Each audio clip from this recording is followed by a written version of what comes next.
پھر آپ نے فرمایا للعامل فیہن اجر 50، جو اس دور میں بھی عمل کرے گا، گویا صبر سے مراد عمل کرنا، والصبر فیہن کا قبض علی الجمر وللعامل فیہن، اس دور میں بھی جب کوئی شخص عمل کرے گا، دین پر عمل کرے گا، جب حالات ناسازگار ہیں پھر بھی وہ دین پر ڈٹا ہے، یہ ہے صبر۔ سبحان اللہ، اللہ تعالی ہم سب کو صابرین میں شامل فرمائے اور صبر کرنے کی توفیق عطا فرمائے، اور صبر کے ساتھ اطاعت کرنے، معصیت سے بچنے اور مصیبات کا مقابلہ کرنے کی توفیق عطا فرمائے۔ فرمایا کہ اس دور میں جو شخص عمل کرے گا اجر 50، اس کو 50 لوگوں جتنا اجر ملے گا۔ یہ ہے وہ بات جو اللہ تعالیٰ فرمایا اولئک لہم مغفرۃ واجر کبیر، بڑا اجر، سبحان اللہ۔ کتنا اجر ملے گا؟ 50 لوگوں جتنا۔ صحابی پوچھتا ہے 50 منا و 50 منہم، اللہ کے رسول صلی اللہ علیہ وسلم 50 لوگ ہمارے یعنی صحابہ 50 صحابہ جتنا اجر ملے گا، او 50 منہم، یا اس گئے گزرے دور کے 50 لوگ ان جتنا اجر ملے گا؟ تو نبی اکرم صلی اللہ علیہ وسلم نے فرمایا 50 منکم، اے میرے صحابہ تمہارے 50 لوگوں جتنا اجر اس دور کے آدمی کو ملے گا جو دین پر ڈٹا رہے گا، جس دور میں دین پر ڈٹنا مشکل ہوگا۔ لہٰذا یہ جو فطرت ہے، حالات کی تبدیلی کے ساتھ ساتھ انسان بس سازگار کام کرے، جو جس طرف کی ہوا ہو اسی طرف اڑتا چلا جائے، اور بس خس و خاشاک کی طرح سیلاب آئے اور اس کے سامنے جو ہے وہ بہتا چلا جائے، ایسا نہیں ہے۔ وقت کے سیلاب کے آگے بند باندھنے والے، صبر کرنے والے، جو ہر طرح کے حالات کا مقابلہ کرنے والے، خوشحالی میں بھی اور تنگ دستی میں بھی اللہ کو یاد کرنے والے، وہ ہیں اصل میں اجر کے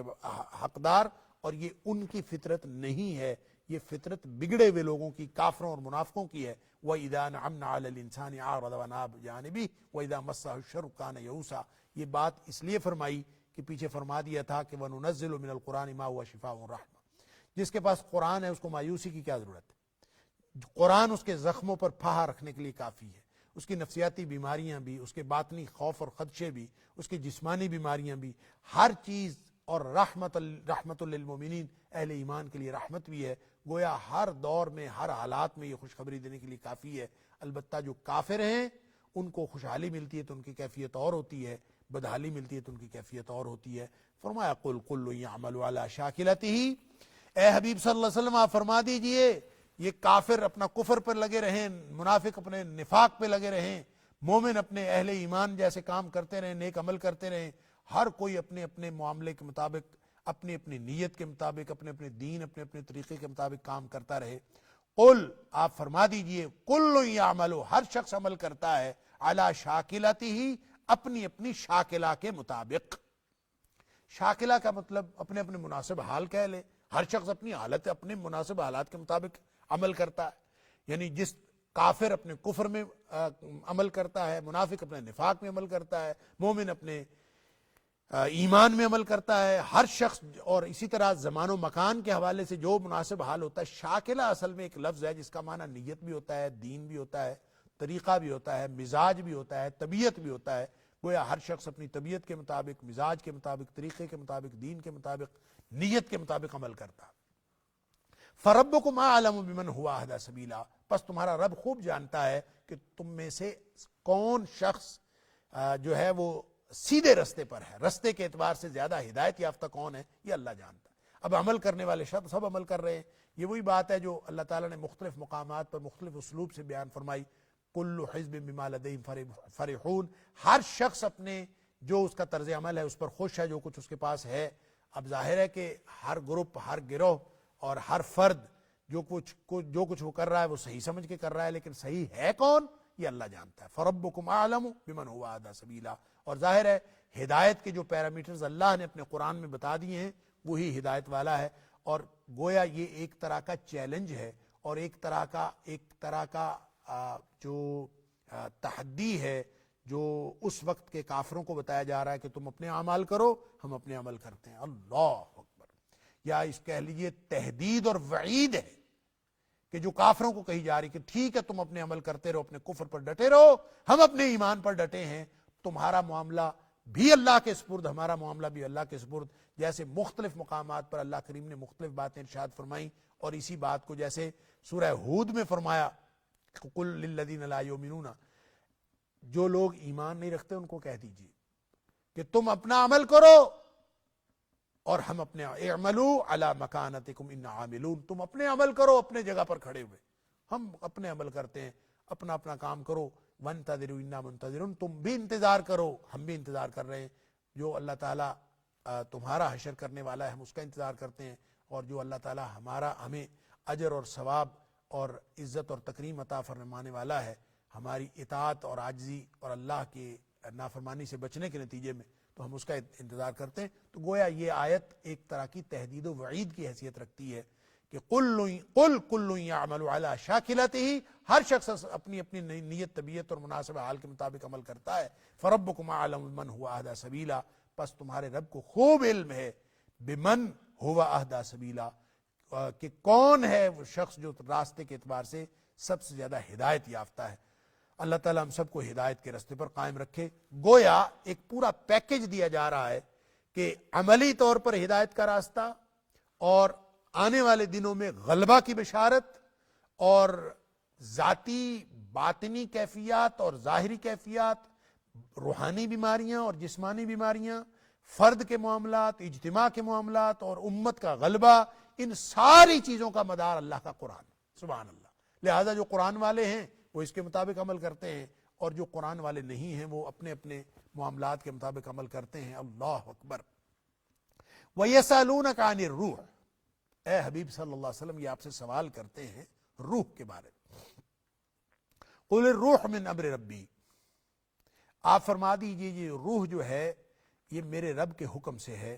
وَمَا أُوتِيتُم مِّنَ الْعِلْمِ، اور نہیں تم دیے گئے علم اس کے بارے میں، إِلَّا قَلِيلًا، مگر تھوڑا، کہ تمہیں تھوڑا علم دیا گیا ہے۔ یہ روح کیا ہے، یہ ایک سوال بھی اپنے اندر بہت ساری ڈائمینشنز لیے ہوئے ہے، اور پھر اس کا جواب بھی۔ تو اس آیت کے شان نزول میں مختلف روایتیں ہیں۔ نبی اکرم صلی اللہ علیہ وسلم سے اصل میں سوال کیا گیا تھا، اور سوال کس نے کیا تھا؟ ابن مسعود رضی اللہ تعالیٰ عنہ اور دیگر صحابہ کرام سے بخاری اور مسلم کی روایت ہے کہ یہ سوال یہودیوں نے کیا تھا نبی اکرم صلی اللہ علیہ وسلم سے۔ نبی پاک صلی اللہ علیہ وسلم کسی باغ میں تشریف فرما تھے، وہاں سے یہودی گزرے، اور یہودی آپس میں گفتگو کر رہے تھے کہ اس سے سوال کرو، اور بعض روایتوں میں یہ بھی ہے کہ انہوں نے کہا کہ اس سے 3 سوال پوچھو، اگر یہ 2 کا جواب دے دے اور ایک پر خاموش رہے تو یہ سچا نبی ہے۔ تو کسی نے سوال وہ 3 آپس میں یعنی خسر پسر کرتے رہے، اور پھر انہوں نے یہ نبی کریم صلی اللہ علیہ وسلم سے سوال کیے۔ ایک سوال یہ تھا کہ روح کیا ہے، اور ایک سوال یہ تھا کہ اصحاب کہف کون تھے، اور ایک سوال یہ تھا کہ ذوالقرنین کے بارے میں بتائیے۔ تو سورۃ الکہف میں اللہ تعالیٰ نے 2 سوالوں کے جواب دیے، اصحاب کہف کون تھے ان کا جواب، اور پھر ساتھ یہ بھی کہ ذوالقرنین کون تھا اس کا ذکر بھی اللہ تعالیٰ نے سورہ کہف میں کر دیا۔ روح کے بارے میں بہت ہی اختصار کے ساتھ یہاں پہ ایک بات ارشاد فرما دی، اور بس، یعنی یہ سورہ بنی اسرائیل میں۔ تو گویا یہ ان کے سوال کے جواب میں تھا۔ اور ایک اور روایت جو دیگر حدیث کی کتابیں موجود ہے، اور مفسرین نے اس کو زیادہ اہمیت دی ہے، کہ یہ سوالات تو یہود کے تھے، لیکن کیے انہوں نے قریشیوں کے تھرو تھے، یعنی قریشیوں کے ذریعے سے نبی کریم صلی اللہ علیہ وسلم کو یہ سوالات کیے تھے۔ انہوں نے مکے کے قریشیوں کو، مکے کے کافروں کو یہ کہا تھا کہ تم جو شخص نبی ہونے کے دعویٰ کرتا ہے اس کو یہ 3 سوال کرو، اور اس پر انہوں نے کہا تھا کہ اگر تینوں سوالوں کے جواب میں 2 کے جواب دے دے اور ایک کے بارے میں خاموشی اختیار کرے تو اس کا مطلب ہے وہ سچا نبی۔ تو یہ گویا چونکہ سورت مکی ہے، اور مکے میں ہی یہ نبی کریم صلی اللہ علیہ وسلم سے سوالات ہوئے ہوں گے، جو قرین قیاس بات ہے، تو اس سے یہ دوسری روایت زیادہ صحیح محسوس ہوتی ہے، لیکن استناد کے اعتبار سے پہلی روایت جو ہے وہ زیادہ مضبوط ہے۔ تو اس کا جواب یہ ہے کہ مکی صورتوں کی، جیسے پہلے بھی میں نے عرض کیا کہ مکی صورتوں کی بعض آیات مدنی ہیں، اس لیے بالکل ممکن ہے کہ یہودیوں کا جو گزر ہوا اور آپ باغ میں تھے، یہ تو مدینہ کا واقعہ ہے، تو یہ آیت جو ہے یہ واقعتاً نازل ہوئی ہو مدینہ، اور عمومی طور پر یہ صورت مکی ہے، لیکن یہ آیت مدینہ میں نازل ہوئی ہو، یہ بالکل ممکن ہے۔ البتہ اگر یہ یہودیوں کا سوال قریشیوں کے تھرو بھی آیا ہو مکے میں، تو بھی دونوں معنوں میں کوئی تعارض نہیں ہے، دونوں طرح کے شان نزول میں کوئی تعارض نہیں ہے کہ تھے تو سوال انہی کے کافروں کے یہودیوں کے ہی، اور نبی کریم صلی اللہ علیہ وسلم اس کا سوال ان سوالوں کا جواب وحی کے ذریعے سے دیا۔ اور جو مدینے والی یہودیوں کے گزرنے والی بات ہے، اس میں تو باقاعدہ یہ روایت کے اندر یہ الفاظ ہیں کہ نبی کریم صلی اللہ علیہ وسلم کچھ دیر کے لیے خاموش ہو گئے، اور ہم سب نے یہ سمجھا کہ نبی کریم صلی اللہ علیہ وسلم اس وقت تک ارشاد نہیں فرمائیں گے کچھ جب تک آپ کا وحی کا نزول نہ ہو، اور پھر جب وحی کا نزول ہوا تو کچھ دیر خاموش رہنے کے بعد پھر آپ نے یہ والی آیت جو ہے وہ یہ تلاوت فرمائی، وہ اللہ کی طرف سے یہ آیا کہ یسألونک عن الروح، آپ سے یہ روح کے بارے میں سوال کرتے ہیں، قل الروح من امر ربی وما اوتیت من العلم الا قلیلا، کہ تمہیں اس کا زیادہ علم نہیں دیا گیا، گویا اس کے مخاطبین جو ہیں وہ یہودی ہیں کہ تمہیں زیادہ علم نہیں دیا گیا۔ اب یہ روح ہے کیا چیز اور کس کے بارے میں سوال تھا، اس میں مفسرین کا اختلاف ہے۔ اس کا جو روح کا لفظی معنی ہے، روح ہو، روح ہو یا ریح ہو، یہ راح یریح سے، یا اس طرح کے جتنے بھی الفاظ آتے ہیں مختلف اوزان میں جو را الف ہا کے مادے سے ہیں، یا را یا ہا کے مادے سے ہیں، یا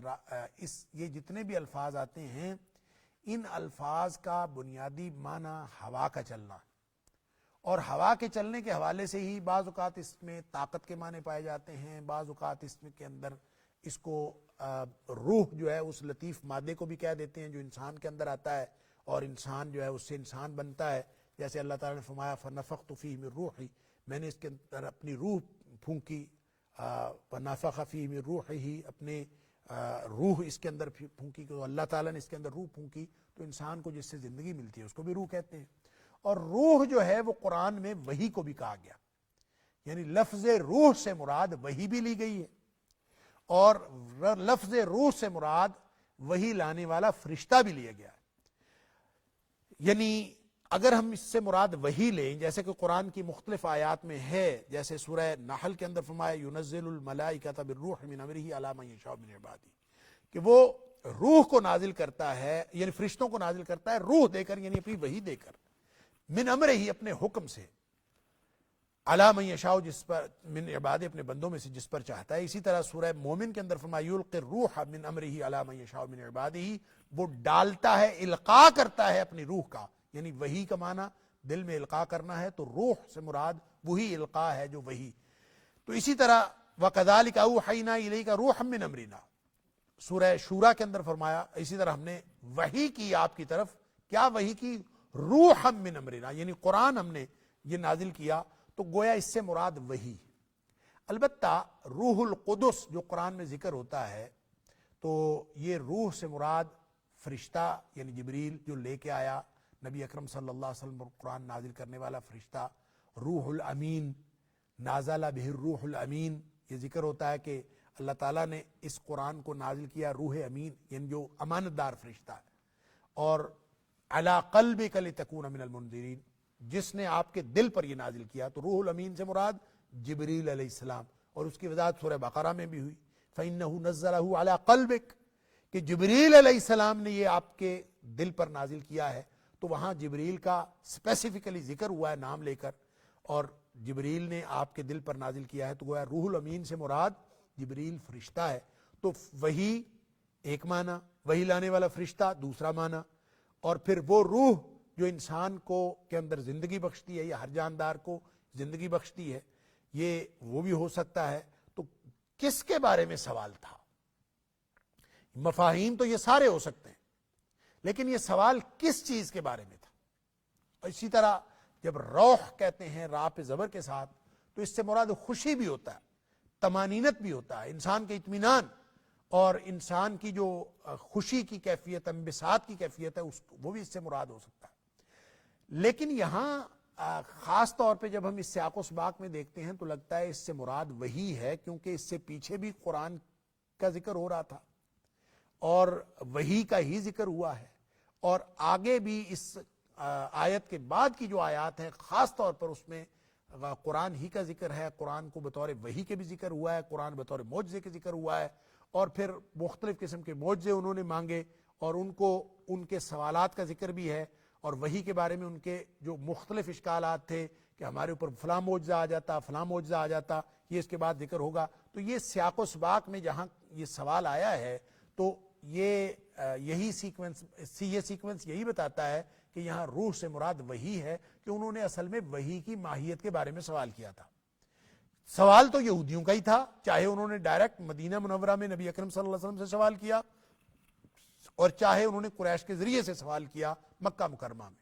اور صحیح توجیہ یہی محسوس ہوتی ہے کہ یہ صورت مدنی ہوگی، یہ آیت مدنی ہوگی اس مکی صورت کے اندر، اور یہ سوال یہودیوں نے مدینہ منورہ میں پوچھا ہوگا، یا پھر انہوں نے اگر قریش کے ذریعے سے وہاں بھی پوچھا ہے تو سوال یہودیوں کا تھا. اور انہوں نے اصل میں روح کی ماہیت جاننے کی کوشش کی کہ آپ بتائیے کہ جناب یہ وحی کیسے آتی ہے، وحی کہاں سے آتی ہے، کون لے کے آتا ہے، وحی جب فرشتہ لے کے آتا ہے تو اس وقت اس کا رب کے ساتھ کیا تعلق ہوتا ہے، اللہ تعالیٰ پڑھ کے اس کو سناتا ہے، بول کے بتاتا ہے، یا کسی جگہ رکھی ہوئی ہے وہاں سے لیتا ہے. اور پھر اسی طرح سے وہی جب نبی کریم صلی اللہ علیہ وسلم کے پاس آتی ہے، اگر وہ دل میں ڈالی جاتی ہے تو اس کی کیفیت کیا ہے، اگر وہ سنائی جاتی ہے تو آپ کو یاد کیسے ہوتی ہے، اگر لکھی ہوئی دی جاتی ہے. یہ وہ سارے سوالات تھے کہ اللہ سے لے کر نبی اکرم صلی اللہ علیہ وسلم تک اور پھر نبی کریم صلی اللہ علیہ وسلم کے یاد رکھنے اور آگے پہنچانے تک وحی کی ماہیت اصل میں کیا ہے، اس کا سٹرکچر کیا ہے، اس کے آنے جانے کی کیفیات کیا ہیں. یہ اصل میں سوال، روح کا سوال اصل میں وحی کے متعلق سوال تھا. قرینِ قیاس یہی ہے کہ اس صورتحال میں یہی محسوس ہوتا ہے سیاق و سباق سے کہ انہوں نے وحی کے بارے میں ہی سوال کیا. لیکن چونکہ روح سے مراد وحی بھی ہو سکتا ہے، جیسے کہ میں نے آیات آپ کو بتائی سورہ مومن کی، سورہ شورا کی اور سورہ نحل کی، تو مراد ہو سکتا ہے وحی. لیکن اس سے مراد وحی لانے والا فرشتہ بھی ہو سکتا ہے. تو یہ سوال پھر جس کا مطلب ہے وحی کے بارے میں سوال ہو یا وحی لانے والے فرشتے کے بارے میں سوال ہو، تو سوال تو یہ اس طرح تو سوال کی نوعیت ایک ہی ہوگی. اب اگلی بات ہے جو روح کے بارے میں، یہ گویا وہ روح ہے جس کا تعلق انسان کی زندگی کے ساتھ. وہ روح کیا ہے؟ تو یہ سوال اصل میں اس روح کے بارے میں تھا جو انسان میں زندگی کا باعث ہے. اور روح نکل جاتی ہے تو وہ کہاں جاتی ہے؟ روح نکلنے سے پہلے کہاں ہوتی ہے؟ فَنَفَخْتُ فِيهِ مِن رُوحِي کا کیا معنی ہے کہ میں نے اپنی روح اس کے اندر پھونکی. اس کا مطلب ہے یہ کوئی خارجی عنصر ہے، کہیں اور سے آیا ہے. اللہ. تو امام ابن تیمیہ نے اس کے اوپر کتاب روح، ایک پوری کتاب لکھی ہے. اللہ اکبر. کہ روح کی ماہیت کیا ہے اور انسانی روح اس کا انسانی جسم کے ساتھ کیا تعلق ہے. اور یہ روح جو ہے فلاسفہ کا بھی بڑا بنیادی مسئلہ رہا ہے کہ روح سے کیا مراد. تو شاہ ولی اللہ علیہ الرحمہ نے بھی روح کی حقیقت کے بارے میں بحث کی ہے حجت اللہ البالغہ کے اندر کہ روح کیا ہے. اور انہوں نے اس سے یہ استدلال کیا ہے کہ یہ جو علم ہے وما اوتیتم من العلم الا قلیلا، تمہیں اس کا بہت تھوڑا علم دیا گیا ہے. تو ابن مسعود رضی اللہ تعالیٰ سے ایک روایت کے مطابق یہ وما اوتیتم جو ہے اس کے مخاطبین یہودی ہیں، اور اس لیے کہ ان کی ایک قرات میں وما اوتو من العلم الا قلیلا کہ یہ لوگ بہت کم علم دیے گئے ہیں، کہ یہودیوں کو بہت تھوڑا علم دیا گیا. وما اوتو بھی اس کی قرات ایک آتی ہے ابن مسعود رضی اللہ عنہ کی روایت کے مطابق. اگر وما اوتی تم بھی ہے تو اس کے مخاطبین یہودی. تو شاہ ولی اللہ علیہ الرحمہ کا خیال یہ ہے اور دیگر مفسرین کا، اور جیسے کہ ابن مسعود رضی اللہ عنہ کا بھی خیال ہے اس کے مخاطبین یہودی ہیں. اس سے وہ استدلال یہ کرتے ہیں کہ ان کو علم ان کا اس کا تھوڑا دیا گیا ہے. یعنی ان کا خیال یہ تھا، اگر اس روح سے مراد وحی لیتے ہیں تو ان کا خیال یہ تھا کہ تورات جو ہے، یہودیوں کا خیال یہ تھا کہ تورات جو ہے وہ کتاب حکمت ہے، اس سے بڑی حکمت کی کتاب اور نہیں ہو سکتی. لہذا وہ تورات کی عظمت بتانا چاہتے تھے اور ثابت کرنا چاہتے تھے وحی کے اوپر، قرآن کے اوپر. اور وہ یہ ثابت کرنا چاہتے تھے کہ قرآن جو ہے یہ کمتر اہمیت کا حامل ہے، نعوذ باللہ من ذالک، اور تورات سے اوپر کوئی چیز ہو نہیں سکتی. وہ یہ کہنا چاہتے تھے، اس لیے انہوں نے کہا کہ روح کے بارے میں بتائیے اس کی وحی کی ماہیت کیا ہے. اگر اس کا معنی ہم وحی لیں گے جیسا کہ قرآن کی دیگر آیات سے ہے تو اس کا مطلب یہ ہوگا کہ وہ دراصل تورات کی برتری جتانا چاہتے تھے اس وحی کے اوپر. اس لیے انہوں نے پوچھا تھا کہ روح کی یسألونک عن الروح کہ اپنی وحی کی اہمیت اور اس کی ماہیت تو بتائی. تو فرمایا من امر ربی، یہ رب کے حکم سے ہے. اس کا تعلق عالم خلق سے نہیں ہے، اس مادی جہان سے نہیں ہے کہ یہ ہر شخص کی سمجھ میں آ جائے، یہ تمہاری سمجھ میں آنے والا نہیں ہے، اس عالم سے اس کا تعلق ہے، عالم امر۔ اس سے علماء نے عالم امر اور عالم خلق دو مختلف جہانوں کا ذکر کیا ہے کہ عالم امر سے تعلق رکھنے والی چیزیں انسان کے حد ادراک سے باہر ہے، وہ صرف اور صرف ایمان رکھنے کی چیز ہے۔ لہذا قرآن، وحی کی ماہیت، فرشتے کا لانا، یہ اور نبی کریم صلی اللہ علیہ وسلم کے اوپر پہنچنا، آپ کے قلب اطہر پر نازل ہونا، پھر نبی کریم صلی اللہ علیہ وسلم کا صحابہ کرام کو یہ وحی پڑھ کر سنانا اور ان کا یاد کرنا اور لکھنا، یہ سارا کا سارا یہ پروسیس یہ ایمان سے تعلق رکھتا ہے، یہ کسی ماہیت اور ادراک سے تعلق نہیں رکھتا، اس کا تعلق ایمان کے ساتھ۔ اللہ! لیکن یہودیوں کو یہ کہا جا رہا ہے کہ تم نے جو یہ سمجھ رکھا ہے کہ تورات کے اندر سب کچھ ہمیں بتا دیا گیا ہے، وما اوتیتم من العلم الا قلیلا، تمہارا علم بہت ہی محدود ہے، تم کیا جانو وحی کی اہمیت کیا ہے اور وحی کی ماہیت کیا ہے، تم نہیں جان سکتے۔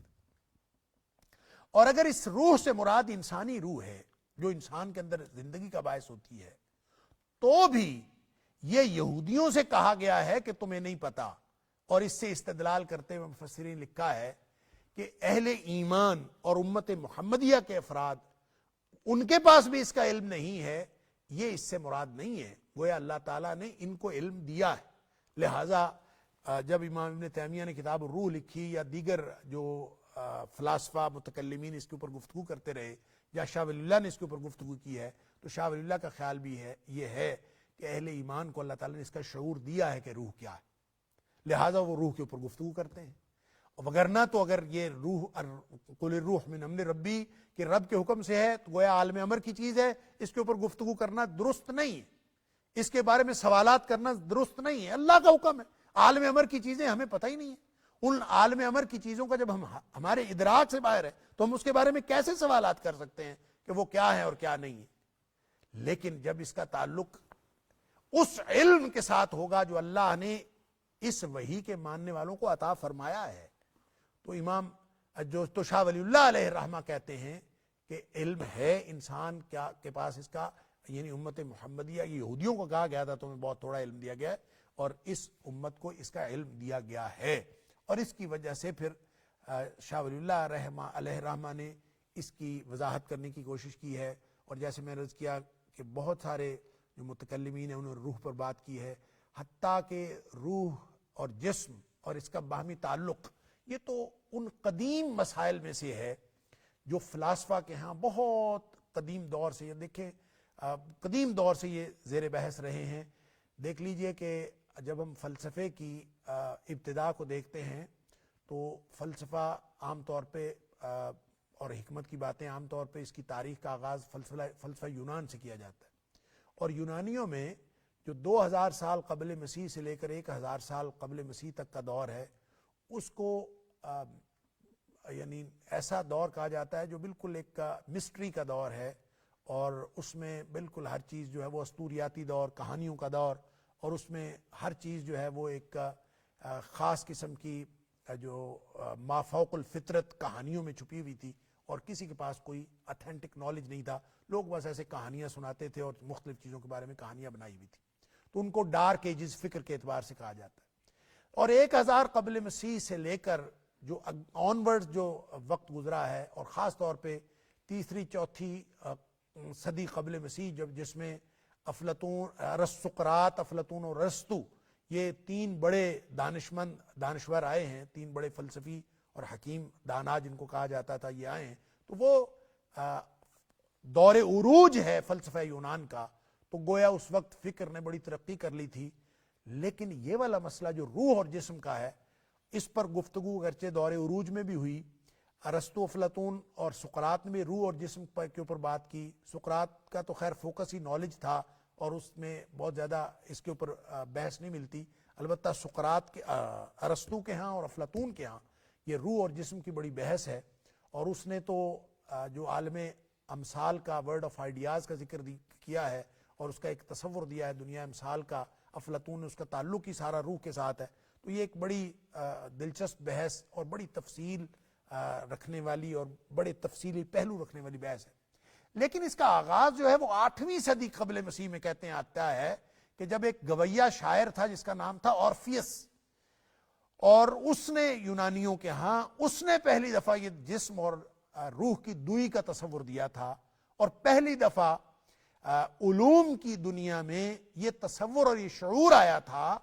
کہ ایک انسانی جسم کے اندر دو چیزیں ہیں، ایک نہیں ہے، ایک جسم ہے ایک روح ہے۔ جس طرح جسمانی تقاضے ہیں اسی طرح روحانی تقاضے بھی ہیں، اور پھر جسمانی تقاضوں پر الگ سے غور ہونا شروع ہوا، وہ اس پر تو انسان پہلے سے کر رہا تھا، روحانی تقاضوں پر بھی غور ہونا شروع ہوا کہ روح کے بھی کچھ تقاضے ہیں، پھر ریاضتیں، مجاہدے اور اس طرح کی چیزیں اس کے اندر آہستہ آہستہ آتی چلی گئیں، تو یہ ایک روح کا تصور ڈیولپ ہوا۔ پھر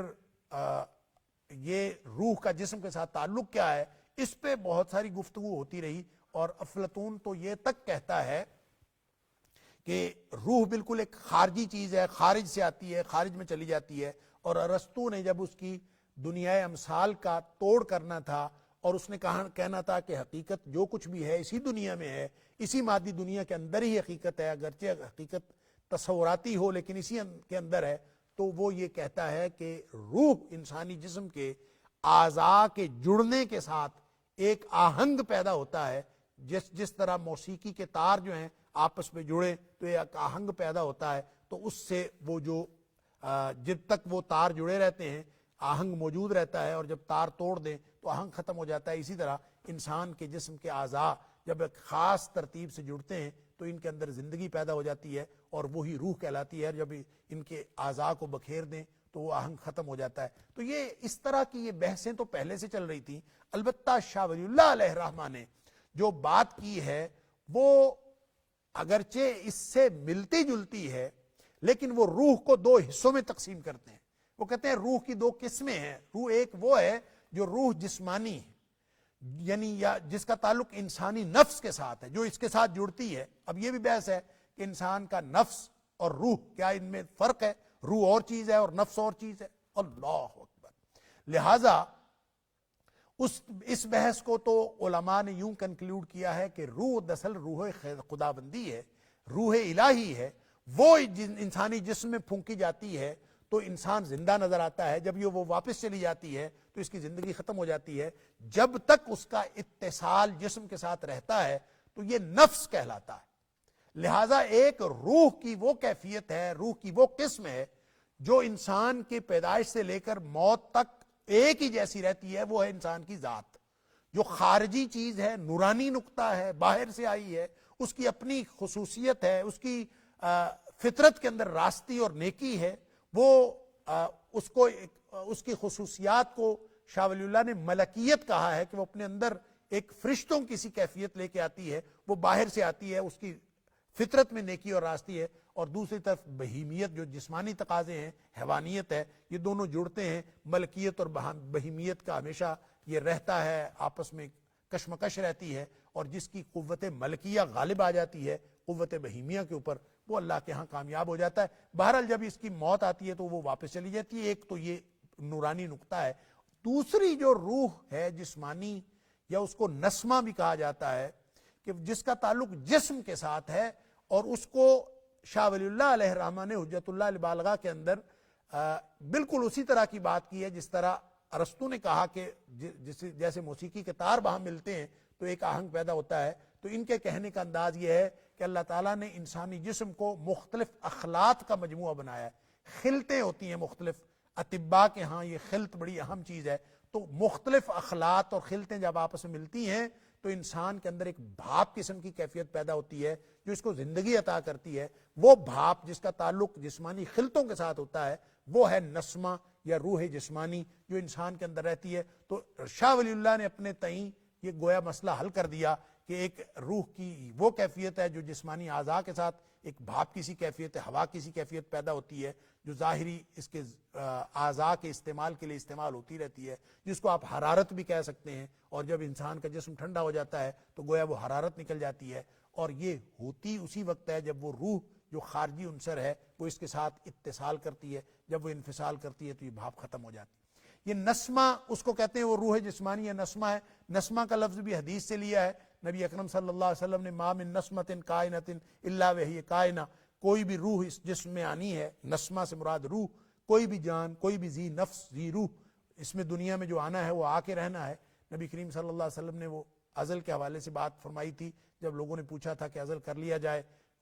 یعنی جو پریکاشنری میئرز ہیں وہ لے لیے جائیں, تو یعنی ریپروڈکٹیو پروسیس کے اندر. تو نبی اکرم صلی اللہ علیہ وسلم سے جب یہ پوچھا گیا تو آپ نے فرمایا کہ ہاں لینے ہیں تو لے لیں, لیکن جس روح نے پیدا ہونا ہے اس نے پیدا ہو کر رہنا ہے, وہاں نسمے کا ذکر ہے. تو اس ساری بحث کو کنکلوڈ کر کے گویا شاہ ولی اللہ علیہ الرحمہ وہ اپنے تئیں دعویٰ کرتے ہیں کہ روح کی حقیقت کو امت مسلمہ, امت محمدیہ کے لوگ صلی اللہ علیہ وسلم جانتے ہیں, اللہ نے علم دیا ہے. لہٰذا وہ اس روح کو 2 حصوں میں تقسیم کر کے وہ اس طرح کی ایک کیفیت بتا دیتے ہیں. اسی طرح کتاب الروح کے اندر امام ابن تیمیہ نے بھی بڑی تفصیل سے روح کی ماہیت کے اوپر بحث کی ہے, اور روح اور جسم کے تعلق پر اور نفس کے حوالے سے بات کی ہے. لیکن بات یہ ہے کہ اس پوری تفصیل کو اگر آپ دیکھ لیں تو نتیجہ پھر وہی نکلتا ہے, اینڈ پہ نتیجہ وہی نکلتا ہے, قل الروح من امر ربی. یہ رب کے حکم سے ہے,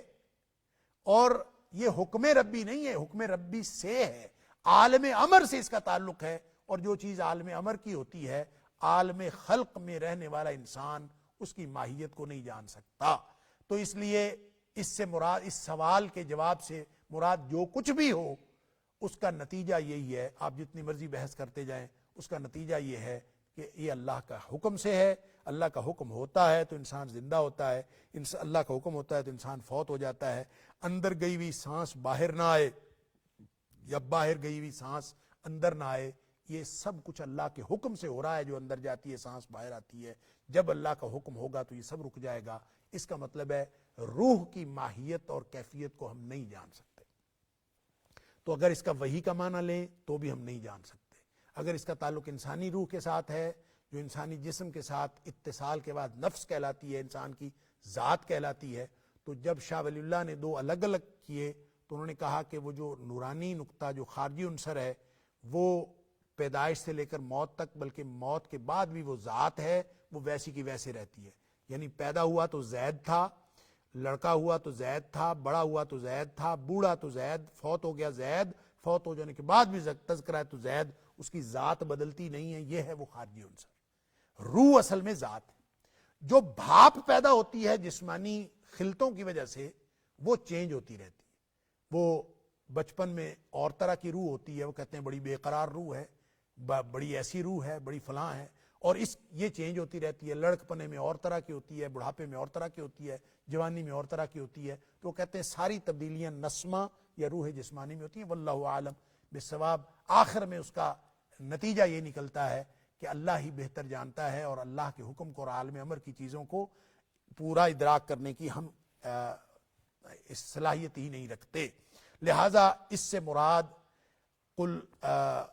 وما اوتیتم من العلم الا قلیلا, تمہیں اس کا بہت کم علم دیا گیا ہے. اس سے مراد یہودی ہوں یا پوری عالم انسانیت کے انسان ہوں, جو بھی اس سے مراد ہیں, نتیجہ یہی ہے کہ روح کے بارے میں انسانوں کے پاس کبھی علم نہیں آیا. بحث ہے, کرتے جائیں, پہلے بھی ہوتی رہی, بعد میں بھی. تو گویا یہودیوں کی وہ جو بات جو روایات میں آتا ہے کہ نبی کریم صلی اللہ علیہ وسلم سے سوال پوچھو, اگر 2 سوالوں کے جواب دے دیں, یعنی کہف, اصحاب کہف کے بارے میں, ذی القرنین کے بارے میں, اور ایک کے بارے میں خاموش رہیں, خاموشی اختیار کریں, اس کی تفصیلات نہ بتائیں, تو یہ نبی ہونے کی دلیل ہے. تو نبی کریم صلی اللہ علیہ وسلم نے یہی بتایا. سورہ کہف میں اصحاب کہف کی بھی تفصیل آ گئی, ذی القرنین کی بھی تفصیل آ گئی, لیکن روح کے بارے میں قل الروح من امر ربی وما اوتیتم من العلم الا قلیلا, یہ مختصر سی بات ارشاد فرمائی گئی. گویا وہ معیار جو ان یہودیوں نے اپنے سابقہ علم کی بنیاد پر قائم کیا تھا, نبی اکرم صلی اللہ علیہ وسلم کی نبوت اور آپ کی صداقت, وہ اس کی یقین دہانی ان کو اس سے بھی ہو گئی. لیکن یہ بدبختی ہے کہ اس کے باوجود انہوں نے نبی کریم صلی اللہ علیہ وسلم کو, جو داخلی طور پر بے شمار دلائل نبی کریم صلی اللہ علیہ